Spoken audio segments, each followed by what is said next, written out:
ओम नमः शिवाय। Welcome back to Extonex. आज हम बात करेंगे गौतम बुद्ध जी की कुंडली के बारे में, जो कि नारायण के 9वें अवतार हैं। तो गौतम बुद्ध जी की कुंडली है, कर्क लगन है और उसका स्वामी फोर्थ हाउस में बैठा हुआ है, यानी चंद्र फोर्थ हाउस में बैठा हुआ है 7 नंबर राशि लेके। तो फर्स्ट हाउस में जो कर्क यानी फोर्थ साइन दिख रहा है वो कर्क लगन हुआ। तो देखा जाए तो कर्क लगन वाले बहुत ज़्यादा इमोशनल होते हैं। इमोशनल यानी कि भावुक टाइप के इंसान होते हैं।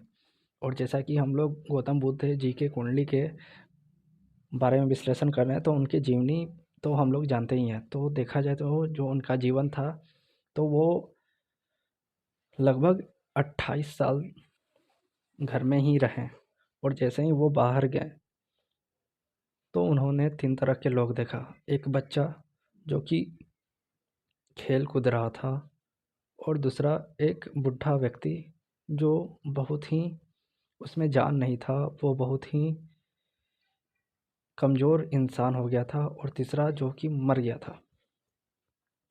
तो वे सोचने लगे कि इंसान का जीवन है क्या, कि बच्चा बड़ा हो रहा है, बूढ़ा हो रहा है और मर जा रहा है। तो वो बहुत ज़्यादा इमोशनल भी थे। तो ये करके लगन और राशि वाले होते हैं, पर ये तुला राशि के थे, कर्क के लगन के हैं। तो कर्क लगन वाले बहुत ज़्यादा इमोशनल होते हैं और भावुक भी होते हैं। पर कर्क लगन वाले को समझना भी मुश्किल होता है। यानी कि देखा जाए तो गौतम बुद्ध जब ज्ञान प्राप्त हुआ उनको, और उनके अनुयायी यानी जो शिष्य थे, उन्होंने जब पूछा कि क्या भगवान हैं, तो वो बोलते हाँ हैं। और जब कोई पूछता है कि क्या भगवान नहीं है, तो वो बोलते नहीं, भगवान तो नहीं है। तो कर्क लगन वालों को समझना बहुत मुश्किल है। मान लीजिए छोटा सा एग्जांपल, कि एक छोटा सा बच्चा है और उसकी माँ ने बोल दिया कि मैं तुम्हारी माँ नहीं हूँ, जाओ। तो वो बच्चा नोट कर लेगा, भले ही वो बच्चा है, पर वो बोलेगा मेरे मैं पापा की बेटी हूँ या बेटा हूँ, ऐसा करने लगेगा। यानी कि कर्क लगन वाले एक बात को पकड़ के बैठ भी जाते हैं, और इनके दिमाग में ये बात हमेशा रहता भी है। तो इनको समझना मुश्किल है और इनको समझाना भी मुश्किल है। मतलब कर्क लगन वाले, आप मेरे कर्क के लगन वाले वीडियो पे जाएंगे तो आपको पता चलेगा कि ये इमोशनल के साथ साथ साइको नेचर के हो जाते हैं। यानी किसी चीज़ को पकड़ लेते हैं तो वो पकड़ के बैठ जाते हैं। तो कर्क लगन वाले ऐसे ही होते हैं, यानी इनको समझना मुश्किल है। इन पे भरोसा नहीं किया जा सकता इनके बातों को लेकर। मतलब ये बात को लेकर पलट जाते हैं, भले ही वो अच्छे वे में हो या ख़राब वे में हो, वो उनके बात पे निर्भर करता है।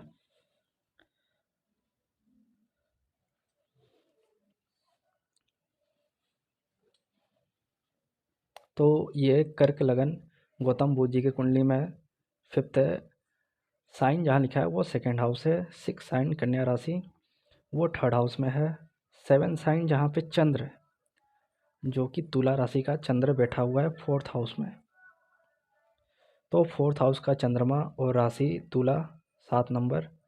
तो जब भी चंद्र 7 नंबर का हो या 7th हाउस में हो, तो बोला गया है कि ऐसे लोगों की स्पाउस घर छोड़ के 2 बार चली जाती हैं नाराज़ होकर, या खुद ये जातक 2 बार घर छोड़ के जाता है। यानी मैरिड लाइफ में ऐसा प्रॉब्लम आता है। चंद्र 7 नंबर का हो या 7वें हाउस में हो, तब ऐसी प्रॉब्लम देखी गई है कि स्पाउस घर छोड़ के चला जाता है, या खुद वो जातक 2 बार घर से भाग जाता है, यानी कि कहीं चला जाता है। लाइक कि पत्नियां अपने घर चली जाती हैं। तो देखा जाए तो गौतम बुद्ध भी 6 साल के लिए घर छोड़ के चले गए थे ज्ञान प्राप्ति के लिए।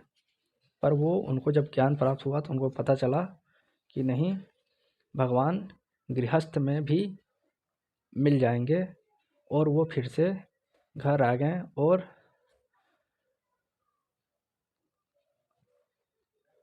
इस कुंडली से साबित होता है कि चंद्र जब भी 7 7 नंबर या 7वें घर में हो तो ऐसे लोग 1 या 2 बार घर छोड़ के अवश्य जाते हैं। और 4th हाउस सामाजिक संपर्क का है और चंद्र भी माता को दर्शाता है, यानी कि माता पूरे फैमिली को संभालती है। सामाजिक तौर पे हेल्प करना, किसी की हेल्पिंग नेचर को चंद्र से देखा जाता है। और 4th हाउस को भी अपने आसपास के वातावरण को देखा जाता है, घर के आसपास के माहौल को भी 4th हाउस से हम देखते हैं। तो सामाजिक संपर्क को भी 4th हाउस और चंद्र से हम लोग देखते हैं। और 7वें हाउस को भी आपके सामने वाले, यानी कि जो भी आप बिजनेस कर रहे हैं और आपके सामने जो भी हैं वो ग्राहक टाइप के हैं, वो सब 7th हाउस है, या पार्टनर भी। तो 4th हाउस 7 साइन में चंद्र, यानी कि पूरी तरह से समाज के लिए अपना सहयोग देना, समाज के लिए समर्थन और ज्ञान प्रचार प्रसार जो भी गौतम बुद्ध ने किया, तो ये दिखा रहा है। तो इनके चार्ट से देखा जाए तो चंद्र 4th हाउस 7 साइन तुला का, तो ये बता रहा है कि वे क्यों समाज के कल्याण के लिए आगे बढ़ें, ज्ञान प्राप्त किए। आगे देखा जाए तो 5वें घर में अष्टम राशि वृश्चिक राशि है और 6वें घर में केतु है। वैसे वृश्चिक राशि जहाँ भी होती है वहाँ कोई भी चीज़ गुप्त रखना चाहिए, जैसे कि 5th हाउस को रेमेडी उपाय का बताया गया है। तो अपने रेमेडी उपाय किसी को शेयर ना करें जब तक वो पूछे ना। तो गौतम बुद्ध तब तक शेयर नहीं करते थे जब तक कोई पूछे ना, मतलब जब कोई पूछे कि भगवान है तो वो हाँ कहते थे, और जब कोई पूछे कि भगवान नहीं है तो वो ना भी बोलते थे, मतलब जो जैसा वैसा बात करते थे। तो आप भी नोट करें कि वृश्चिक राशि 5th साइन में हो या कहीं भी हो, 3rd हाउस में हो तो अपने आइडियाज़ को ना बताएं, 5th में है तो अपने उपाय जल्दी ना दें जब तक कोई पूछे ना, क्योंकि जल्दी दे देने से वो ख़त्म हो जाता है। या आइडिया को करने से पहले किसी को बता दिया तो वो रुक जाता है। तो वृश्चिक साइन इसको दिखाता है। केतु 6ठे हाउस में है 9 नंबर राशि का। 9 नंबर गुरु का हाउस होता है, यानी कि 9th हाउस पिता गुरु को देखा जाता है। और केतु को रुकावट कहते हैं, कट कहते हैं। और 6वें घर में जब भी केतु आता है, ऐसे लोग गुरु या पंडित जी जो भी हों उनको बताते हैं कि ऐसे पूजा नहीं किया जाता, ऐसे किया जाता है, मतलब यही सलाह देने लगते हैं, क्योंकि केतु को बच्चा का कारक बताया गया है। तो ये एक तरह से बच्चा भी हो गया। तो 6वें हाउस में केतु 9 साइन का, तो ये जब गुरु बनाने के लिए गए कि मुझे ज्ञान प्राप्त करना है, तो इनको कोई गुरु नहीं मिल रहे थे। 9th साइन या 9th हाउस का केतु को गुरु जल्दी नहीं मिलते हैं, आप नोट कर लें। और इनको विश्वास भी नहीं होता ना कि ये गुरु होंगे या नहीं, तुरंत तुरंत इनको चेंज करना रहता है। केतु का मतलब है डीप, एक इंसान पे अपना पूरा मत देना कि मतलब हाँ ये सही है, या किसी भी चीज़ पे गहन अध्ययन करना, तब जाके कोई चीज़ हो पाएगा। केतु ये है, यानी कि झुकना है, पर केतु झुकता नहीं, अकड़ के रहता है। तो 9th केतु या 9th साइन का केतु, उसको गुरु के सामने झुकना पड़ता है। उसको गुरु जल्दी इसीलिए नहीं मिलते हैं क्योंकि वो झुकता नहीं है। तो गौतम बुद्ध भी जब भगवान की तलाश ज्ञान की प्राप्त में गए और वो गुरु खोज रहे थे, तो सारे लोगों ने कहा कि गृहस्थ जीवन जियो, गुरु बन मतलब ज्ञान प्राप्त करना, भगवान की खोज में अपना टाइम व्यर्थ मत करो। पर गौतम बुद्ध ने अपने आप बिना गुरु के वो फिर ध्यान करने चले गए पीपल के पेड़ के नीचे। तो यहाँ पीपल का पेड़ बृहस्पति से देखेंगे और बृहस्पति 10th साइन में है। तो जो लोग का बृहस्पति 10th हाउस में हो तो उनके कार्य क्षेत्र के पास पीपल का पेड़ होता है। और यदि देखा जाए गौतम बुद्ध के चार्ट में, तो वो जहाँ अपना ज्ञान प्राप्त किए या जहाँ गुरु उपदेश या जो भी दे रहे थे, तो वहाँ पीपल के पेड़ के नीचे बैठ के दे रहे थे। तो ये भी मैच कर रहा है। और ठीक सामने केतु के ठीक सामने राहु होता है, और राहु विदेश है और 12th हाउस भी विदेश है, यानी राहु विदेशी हो गया। और 12th हाउस को फॉरेन दूर के लोगों को देखा जाता है। और 3rd साइन में बैठा हुआ है जो कि वचन का है, वाणी का है, और गुरु उपदेश का भी है। तो इनके उपदेश को, गौतम बुद्ध के उपदेश को बाहरी लोगों ने बहुत ज़्यादा फॉलो किया। फॉलोवर्स को 11th हाउस से देखते हैं, वहाँ बुद्ध बैठा है, वो बाद में बात करते हैं। तो चाइनीज और नेपाली लोगों ने गौतम बुद्ध को मत दिया, भले अपना मत ले लिया हो, लेकिन वो बुद्धिज़्म को फॉलो करते हैं। भारत की ही विद्या है जो वो लोग फॉलो करते हैं गौतम बुद्ध के द्वारा। और बुध 11th हाउस में है, तो 11th हाउस में बुध है 2 नंबर राशि का बैठा हुआ है। तो बुध जब भी 11th में हो या केतु 11th में हो, तो ऐसे लोगों के फ्रेंड सर्कल बहुत कम होते हैं, 2-3 ही होते हैं। और यहाँ से फॉलोवर्स को भी देखते हैं, यानी कि अनुयायी को। तो वो गौतम बुद्ध के पहले बहुत कम थे, और देखा जाए तो उन्होंने जब बोला 100 साल ज्ञान प्राप्त किया, खाना नहीं खाते थे, तब तक तो उनको फॉलो लोग करते थे। पर जब वो खाना खाने लगे, बोलने लगे भगवान है, कभी बोलते भगवान नहीं है, तो बहुत कम उनके फॉलोअर्स हो गए, यानी कि अनुयायी बहुत कम हो गए।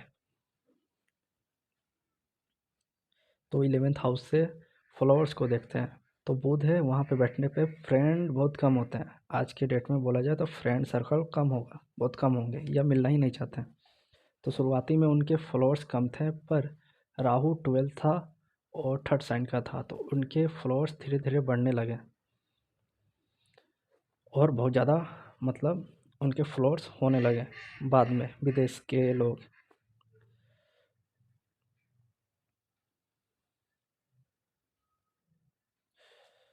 और देखा जाए तो बुध 11th वाले, बुध अपने आप में इंटेलेक्ट को शो करता है, ज्ञान को भी शो करता है, मतलब बहुत अच्छा बुद्धि को दिखा रहा है। तो इनके फॉलोअर्स ज्ञान के कारण बढ़ने लगे, इनके ज्ञान को लेने के लिए, इनके सलाह को लेने के लिए। वैसे तो गुरु 10th हाउस अपने आप में अच्छा बताया जाता है, और बुध भी 11th में। तो इनके ज्ञान के कारण इनके फॉलोअर्स बढ़ने लगे। बुध 2nd साइन का है, 11th हाउस में बैठा है। तो ऐसे लोगों को बताया गया है कि अपने घर, जो आजकल के हैं, वो अपने घर में पियानो या गिटार रखें, उससे उनको फ़ायदा होता है। गौतम बुद्ध को तो हम नहीं बोल सकते यहाँ पर जिसका भी है वो रख सकता है। 10th हाउस पे आया जाए, यहाँ से पता चलेगा कि इनको संन्यास लेने का क्यों मन किया। तो 10th हाउस में 5 ग्रह है, सूर्य, बृहस्पति, शनि, शुक्र, मंगल, ये 5 ग्रह मेष राशि में और 10वें हाउस में बैठे हैं। पहले देखा जाए बृहस्पति यहाँ भलाई का कारक हो जाता है। शनि के घर में बृहस्पति चालाकी ना दिखा के भलाई करने लगता है, क्योंकि ये नीच का हो गया। पास्ट लाइफ कर्मा देखा जाए तो इसने पास्ट लाइफ कर्मा में बहुत चतुराई की थी, अब इसको ज्ञान देना है। तो पास्ट लाइफ इनका पीछे जाया जाए तो कृष्ण जी हैं, जो कि उच्च का बृहस्पति है। और अब आया जाए आगे तो देखा जाए कि बृहस्पति सीधे नीच हो गया है। तो बहुत ज़्यादा चालाकी बृहस्पति 10th वाले ने किया है, ज्ञान नहीं दिया है। कृष्ण जी वैसे ज्ञान बहुत अच्छा उपदेश गीता दे के गए थे, पर कुछ बातें छुपा लेते थे। तो उस बार गौतम बुद्ध का जन्म हुआ पूरे ज्ञान देने के लिए, कोई बात छिपाने के लिए नहीं। तो बृहस्पति 10th साइन या 10th हाउस का जब भी हो, तो ऐसे लोगों के पास भलाई के कारण इनका बहुत वाट लगता है, यानी कि ये लोग भलाई करेंगे उतना ही इनको दिक्कत होता है। पर वो गौतम बुद्ध थे।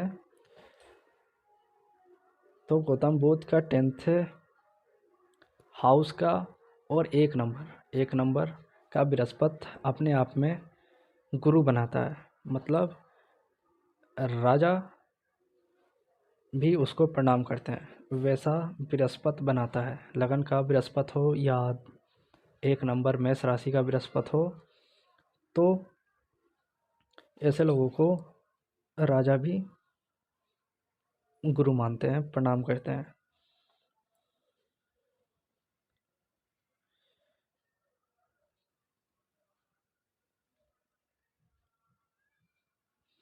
और बृहस्पति जब भी लगन का हो या 1 नंबर का हो तो ऐसे लोगों का हर 6 साल पे चेंजिंग आता है, मतलब बदलाव आता रहता है। जब 29 साल के एज में गौतम बुद्ध 6 साल के लिए ज्ञान प्राप्त करने गए तब इनके लाइफ में चेंजिंग आया। और देखा जाए तो 29 और 30 साल ये सैटर्न का रिटर्निंग साल होता है, यानी सैटर्न जहाँ भी चार्ट में बैठा है और वो पूरा एक चक्र घूम के आता है तो वो उसको सैटर्न रिटर्न कहते हैं, जो कि 30 और 60 साल पे होता है। तो सैटर्न का रिटर्निंग भी अपने आप में ट्रांसफॉर्मेशन है, पूरा लाइफ चेंजिंग है, पूरी लाइफ को एक मोड़ से दूसरे मोड़ पे डालने का काम भी सैटर्न का है, क्योंकि सैटर्न अपने आप में भी अष्टम का कारक है, यानी ट्रांसफॉर्मेशन होना लाइफ में। तो वहाँ से भी देखा जाए तो 30 साल का एज और बृहस्पति 1 नंबर का 6 साल, हर 6 साल पे कुछ ना कुछ चेंजिंग होना ऐसा लगा रहता है। बृहस्पति 10 के कारण, इतनी भलाई करने के कारण उन्होंने अंगुली माल को भी भलाई से ही बदल दिया, मतलब अपने ज्ञान से और अपने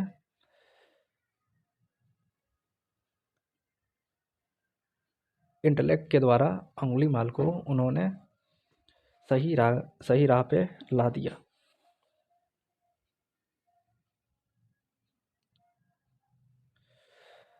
पांच ग्रह जब भी एक साथ कहीं भी बैठते हैं, यानी 4 या 4 से अधिक ग्रह जब भी किसी भी भाव में, और ज़्यादातर 4, 8, 12 और साथ ही साथ 10th हाउस, क्योंकि 10th हाउस से वो 4th हाउस को देख रहा है, तो 4, 8, 12 मोक्ष त्रिकोण भाव होते हैं। तो जब भी 4, 8, 12 में मोक्ष त्रिकोण भाव में 4 या 4 से अधिक ग्रह बैठ जाएं तो ऐसे लोगों का मन संन्यास की ओर अग्रसर हो जाता है।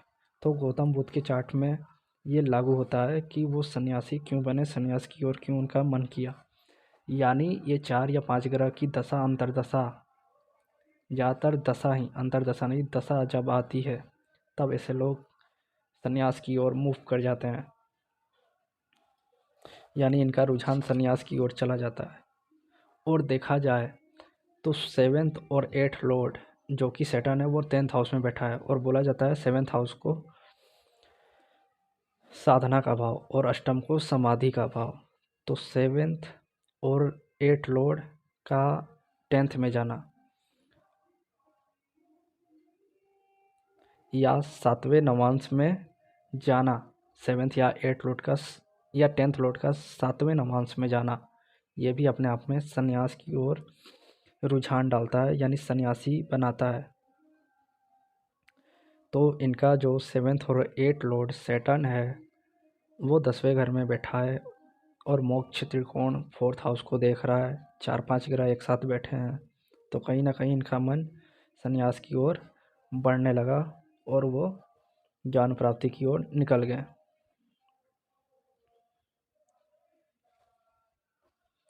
वहीं पर सूर्य 1 नंबर का उच्च का और दिग्बल का बैठा हुआ है। सूर्य 10th हाउस में दिग्बल का हो जाता है। मैंने 9 दुर्गा जी के जो वीडियो बनाया था, 9 ग्रह, उसमें मैंने बताया था कि हर ग्रह का एक एज होता है, जैसे कि 0 से 12 मरकरी, 13 से 24 मंगल, 25 से 36 शुक्र और 36 से 48 सूर्य। तो सूर्य 10th हाउस का जैसे जैसे बाल पकेगा, लाल किताब में बोलता है जैसे जैसे बाल सफ़ेद होते हैं वैसे वैसे पैसा आना चालू होता है या प्रोग्रेस चालू होता है, स्टेटस बढ़ता है। 10th हाउस स्टेटस है, यानी कि सूर्य एक्टिव हो जाता है। और देखा जाए तो हर भाव, यानी पहला भाव पहला साल, 12th भाव 12th यानी 12 साल, तो वैसे ही 12 दिन 24 और बत्तियाँ 36, यानी कि 36 साल में, यानी कि लगभग 34 से 36 में इनका 10th 11th और 12th भाव एक्टिव था। तो हर एक साल एक भाव को लेकर चलें तो उस समय भी 10th और 11th हाउस इनका एक्टिव था। और 11th हाउस और 10th हाउस यानी स्टेटस और 11th फॉलोवर्स, तो उस समय स्टेटस और फॉलोवर्स इनके बढ़ने लगे, लोग इनको जानने लगे, इनके पास ज्ञान प्राप्त हुआ है और इनके फॉलो करने लगे, अनुयायी बढ़ने लगे। तो वो सूर्य का एज 36 से 48, उसमें स्टेटस मिला, फॉलोअर्स बढ़े और प्रसिद्धि मिली। वहीं पर मंगल भी दिग्बल का है 10वें हाउस में, जो कि उच्च राशि में बैठा है, सॉरी 10th हाउस में उच्च घर में बैठा है, राशि में नहीं, क्योंकि वहाँ राशि 1 नंबर की है, वहाँ सूर्य उच्च का है। तो मंगल 10वें घर में हाउस वाइज उच्च का है, बृहस्पति हाउस वाइज नीच का है। तो ये करेज को दिखाता है। जब भी 10th का मंगल हो तो इंसान सैनिक की तरह होता है, पावरफुल होता है, और जब भी मंगल 4th हाउस का हो तो वो थोड़ा डरता है। यानी ऐसा ज़रूरी नहीं है कि हर बार डरे, लेकिन लड़ाई झगड़ा से वो भागेगा। मतलब 10th हाउस का मंगल चीता होता है, मतलब बिना सोचे समझे अटैक करना। और 4th हाउस का मंगल हिरन, हिरन या बरसिंघा बोल सकते हैं, तो वो होता है। यानी कि हिरन या बरसिंघा सिंह दिखाता है, मारता नहीं है, सिंह दिखाता है, यानी वो डर रहा है, भड़की दे रहा है। तो मंगल 4th वाले भड़की देते हैं, लेकिन मंगल 10th वाले भड़की नहीं देते हैं, सीधे अटैक करते हैं। तो देखा जाए तो मंगल 10th हाउस का और 1 नंबर अपनी ही राशि का। तो उन्होंने अंगुली माल जब उनके पास आया तो वो डरे नहीं और उसको भी चेंज कर दिया, क्योंकि बृहस्पति 10th हाउस जो कि 2nd और 6 हाउस को देख रहा है। 2nd हाउस को बृहस्पति जब भी देखे, वो अष्टम से, 6 से, या बृहस्पति 2nd में हो या 10th में हो, तो वैसे लोग अपने आप में एक के महान गुरु होते हैं, और वो जो बोलते हैं वो सही हो जाता है, और वो लोग भलाई करते हैं, गुरु उपदेश देते हैं, या उनसे लिया हुआ ज्ञान बहुत इफ़ेक्टिव होता है। मतलब बृहस्पति 10th वाले बहुत अच्छे गुरु होते हैं, और उनका बोला हुआ कथन कभी कभी सही हो जाता है। तो ये भी आप नोट कर लें कि बृहस्पति जब भी 2nd हाउस से लिंक करे तो वैसे लोगों का बोला हुआ बात लग जाता है। वहीं पे शुक्र भी 10th हाउस में है, जो कि मेष राशि का है। तो शुक्र 10th वाले ये शादी को लेकर थोड़ा घबराते हैं, और थोड़े शर्मीले टाइप के भी बोले जा सकते हैं। वैसे पूरा नहीं घबराते हैं, पर जो होता है कि शर्माना, उस टाइप का नेचर आता है इनका।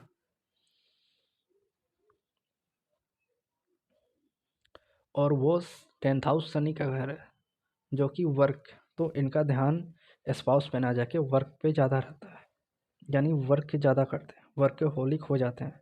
पर 1 नंबर साइन का शुक्र जब भी हो तो ऐसे लोगों को, लड़का हो या लड़की, 3 बार पलट के ज़रूर देखते हैं। लेकिन गौतम बुद्ध की कुंडली या भगवान श्री राम या भगवान श्री कृष्ण जी के कुंडली से हम ये जानते हैं कि कोई भी ग्रह को अच्छा कैसे रखना है। तो गौतम बुद्ध को फॉलो करें, जिसका भी शुक्र 1 नंबर का है।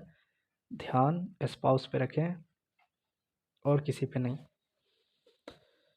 तो किस ग्रह को कैसे कंट्रोल करना है, तो राम जी, श्री कृष्ण जी और गौतम बुद्ध का कुंडली देखिए। इससे कुंडली सीखेंगे भी और पता भी चलेगा कौन सा ग्रह को कैसे आप कंट्रोल करें या कैसे रिएक्ट करें, तो वो ज़्यादा अच्छा रहता है।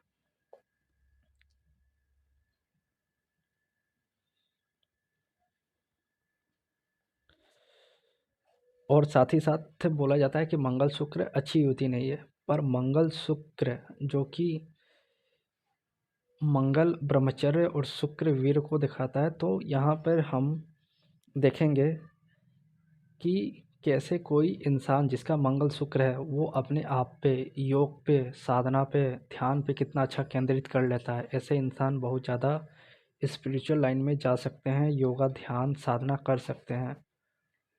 तो शुक्र को कंट्रोल मंगल ही कर सकता है, यानी ब्रह्मचर्य ही कर सकता है। और मंगल को ठीक करने के लिए इसीलिए ब्रह्मचर्य यानी भगवान हनुमान जी की पूजा की जाती है। यानी भगवान हनुमान की पूजा करने से मंगल अच्छा होता है और शुक्र कंट्रोल में आता है।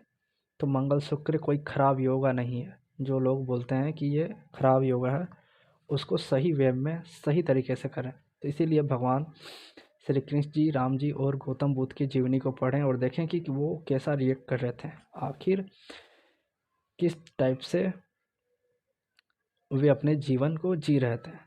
बोला जाता है कि बृहस्पति जब भी एक नंबर का हो या फर्स्ट हाउस में हो तो ऐसे लोग अपने आप को ही भगवान बोलते हैं। बाकी भगवान श्री रामचंद्र जी का और गौतम बुद्ध जी का एक नंबर राशि और भगवान श्री राम का फर्स्ट लगन में ही है, पर वो भगवान होते हुए भी अपने आप को भगवान नहीं बोलते थे। हमेशा एक सीधा मनुष्य की तरह रहें, सीधा जीवन जिए।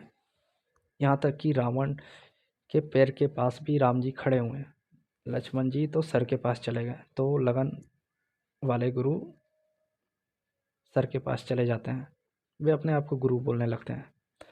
इनमें बहुत ज़्यादा ईगो आ जाता है गुरु लगन वाले को।